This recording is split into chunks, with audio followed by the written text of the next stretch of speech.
सोच के देखिए, दुनिया की सबसे पुरानी पर्वत श्रृंखलाओं में से एक हमारी अरावली आज एक बहुत बड़े संकट का सामना कर रही है। आज हम इसी पूरे मुद्दे की गहराई में उतरेंगे। सुप्रीम कोर्ट ने एक नया नियम माना है और उसके बाद से ना पर्यावरण सुरक्षा और विकास की बहस एकदम से और तेज हो गई है। तो आखिर हो क्या रहा है, चलिए इस पूरे मामले को आराम से एक एक करके समझते हैं। लेकिन इस पूरे विवाद को ठीक से समझने के लिए पहले ये जानना जरूरी है कि आखिर अरावली हमारे लिए इतनी खास, इतनी जरूरी है ही क्यों।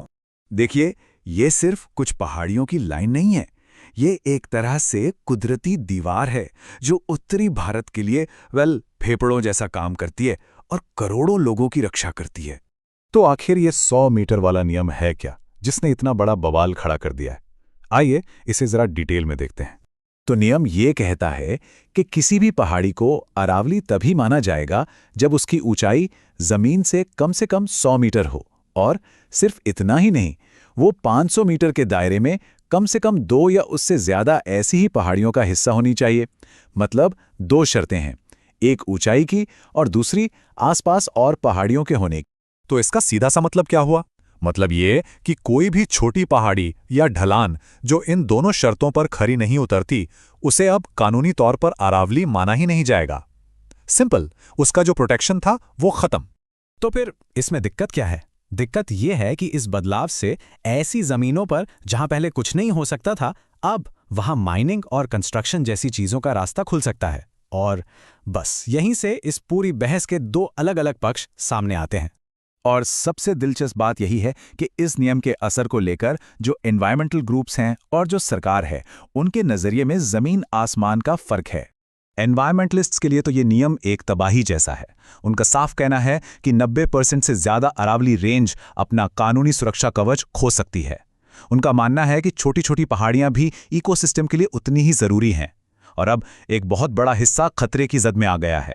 लेकिन केंद्र सरकार इसे बिल्कुल अलग नजर से देखती है। उनका कहना है कि ये जो डर है ना, ये बढ़ा चढ़ाकर बताया जा रहा है, और असल में 90% से ज्यादा रेंज अब भी सेफ है। सरकार के मुताबिक सिर्फ और सिर्फ 0.19% एरिया ही है जिस पर शायद माइनिंग हो सकती है। वो इसे गलत जानकारी फैलाने का मामला बता रहे हैं।